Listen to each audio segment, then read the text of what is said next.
ملاحظ قبل كده إن في مجموعة من الناس لما بتخش مكان معين الناس بتحترمها فجأة، وناس تانية مهما قعدوا يتكلموا في نفس المكان ويتكلموا كتير مش بيحصلوا على نفس الاحترام ده. طب لو قلتلك إن في تجربة اتعملت في جامعة برينستون بتقول إن الناس تقدر تقيم الشخص اللي قدامها في أقل من ثانية.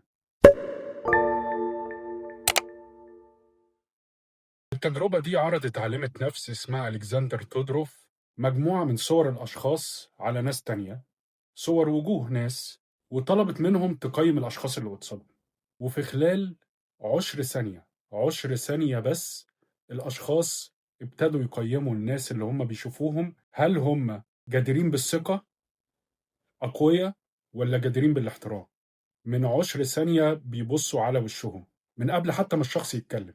الدماغ البشرية بتبتدي تقيمك بمجرد ثواني من إنها تشوف الشخص اللي قدامها، بغض النظر ده موضوعي ولا لأ. لكن السؤال الأهم هنا، إيه اللي بيخلي الدماغ البشري بيحترم شخص وما يحترمش شخص تاني؟ علم النفس لقى إن في إشارات بسيطة جدا الدماغ بتستقبلها، ولو الإشارات دي ظهرت في شخص معين الدماغ البشرية بتربطها فورا بالثقة والاحترام. أول حاجة هي لغة الجسد والثقة. في دراسة لعالمة نفس تانية شهيرة أوي اسمها أمي كادي كانت بتتكلم في الدراسة دي على حاجة اسمها وضعيات القوة أو باور بوسز. وضعيات الجسم لما بيعملها بتدي انطباع بالقوة للشخص اللي بيشوفها. الدراسة دي لقت إن الأشخاص اللي بيقفوا مستقيم وكتفين مفتوحين ونظرة مش مكسورة، الناس اللي بيبصوا لهم بيعتبروهم شخصيات أكثر ثقة وجديرين بالاحترام. ببساطة لأن الدماغ البشري بتقرا الجسد قبل ما تسمع الكلام. يعني ببساطة وحاجات شفناها كتير في حياتنا العملية واليومية، لو انت في اجتماع ودخل عليك شخص ظهره مش مستقيم وعينه في الأرض وصوته ضعيف، انت لا شعوريا هتقول ان ده شخص ضعيف ومش هتاخد كلامه بمحمل الجد. النقطة التانية، في مفهوم في علم الاجتماع اسمه الايموشن ريجوليشن او تنظيم المشاعر، قدرة على التحكم في الانفعال. والابحاث اللي تمت حوالين الموضوع ده لقت ان الناس اللي بتحافظ على ثباتها وهدوءها في المشاكل والازمات غالبا بينظر اليهم ان هم اكتر نضج واكتر سيطرة واكتر جدارة بالقيادة، لان الدماغ البشرية اوتوماتيك بتربط الهدوء تحت الضغط بالقوة النفسية. النقطة الثالثة هي بتتكلم عن قلة الكلام. علم النفس الاجتماعي في مبدأ بيتسمى مبدأ الندرة، وهي إن الأشياء النادرة بتكون بطبيعة الحال أكثر قيمة. مش بينطبق على العملات والذهب والمعادن، لا ده بينطبق برضو على الكلام. الشخص اللي بيتكلم طول الوقت بيبقى ده أمر عادي بالنسبة للمحيطين بيه، لكن الشخص اللي بيختار كلامه بعناية وإمتى يتكلم وإمتى ما يتكلمش بغض النظر تاني عن المحتوى اللي بيتقال، شعوريا انت بتربط الكلام اللي طالع منه ده ان ده حدث نادر مش بيحصل عمال على بطال. بالتالي الشخص اللي كلامه نادر لما بيتكلم بيحصل انتباه، بعكس الشخص اللي بيتكلم كتير وممكن يقول حاجات والناس تبتدي ما تنتبهش ليها لانهم عارفين ان هو بيرغي وبيتكلم كتير. لكن الشخص اللي كلامه نادر اول ما بيتكلم بيبقى فيه انتباه للناس بس ده مش معناه يعني ان ممكن الشخص اللي كلامه نادر ده لما يتكلم الناس تكتشف ان هو ما عندوش حاجة. فهو التفسير السلوك الاخرين اللي بيحترموه تفسير من علم النفس الاجتماعي ده مرتبط ان الشخص ذات نفسه يبقى عنده محتوى. يعني النقطة الرابعة هي عدم محاولة ارضاء الجميع، وهو ان الشخص يحاول يرضي اللي حواليه طول الوقت عشان ما يخشش في مشاكل او ياخد منهم بيسموه الفاليديشن او الاعتراف بيه.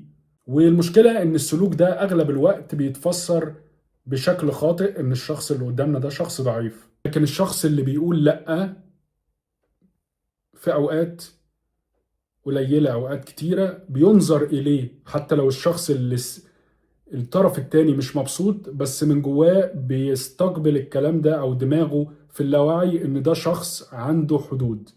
النقطة الخامسة هي حاجة اسمها الانطباع الأول، مفهوم برضه في علم النفس اسمه الحكم السريع. هي قدرة الدماغ على اتخاذ قرارات سريعة جدا تجاه الأشخاص اللي قدامها بناء على معلومات قليلة. والفكرة دي بتقول اللي احنا ناقشناها في أول الفيديو إن الدماغ البشرية تقدر تكون انطباع عنك بمجرد ما تدخل عليها. دي مشروحة من عالم نفس مشهور في كتاب اسمه بلينك، اللي بتناقش إن طريقة دخولك المكان، طريقة وقفتك، طريقة نظرتك للمحيطين بتحدد للأشخاص هم هيحترموك ولا لا.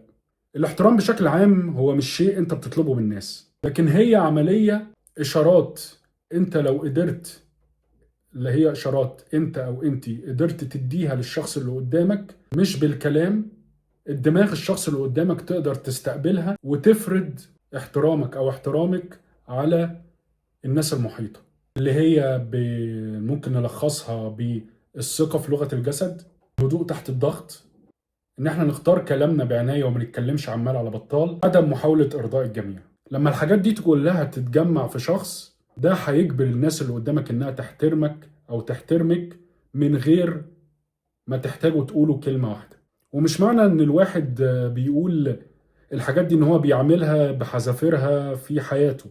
يعني المهم ان المعرفة دي تبقى موجودة عندنا بشكل من الاشكال، عشان لما نتحط في موقف من المواقف نبتدي نفسرها ونربطها بالكلام اللي بنقوله. يعني محاولة ارضاء الناس كذا مرة، وانا شخصيا بتحط في المواقف دي وبفتكر وبقول انا لازم كل مرة اختار احاول ارضي مين او مرضيش مين. كذا مرة مؤخرا ابقى واقف في حاجة مستني دور وعارف ان انا الموضوع اللي انا هتكلم فيه هياخد مع خدمة العملاء اللي جاية او ايا كان وقت طويل جدا، فلا شعوريا انا ممكن اقول الشخص اللي قدامي لو اللي واقفة ورايا عيلة او حاجة اتفضلوا علشان انا هاخد وقت طويل. في ناس بتقدر وبتقول شكرا، لكن في ناس ممكن ما تقول شكرا خالص وبتعتبر ان ده حاجة عادية، ولا تبص وتخش كأن ده حق مكتسب. انا لما يحصل لي موقف من المواقف دي ببتدي افتكر الكلام ده واقول لا، الواحد لازم يستشف الشخص اللي قدامه، لان في سمات معينة بتظهر، يستشف الشخص اللي قدامه وما يحاولش يدي حاجات بالمجان، ولو ادى حاجات على الاقل، لان التربية والشخصية بتفرض على الشخص ان هو يعمل حاجات، لو ادى حاجات على الاقل الشخص هو اللي يطلبها، يبين ان هو شاكر لحاجه زي كده. بالتالي انا ممكن ارضيه واقدم له حاجه باي شكل من الاشكال. لكن الارضاء المجاني بنسبه كبيره جدا هو الناس بتعتبره علامه ضعف، لان احنا مش عارفين احنا بنتعامل مع افكار ايه، ثقافات ايه، بتختلف من جنسيه لجنسيه او على حتى في نفس البلد الواحده. شكرا ليكم وانتظركم في فيديو جديد قريبا ان شاء الله.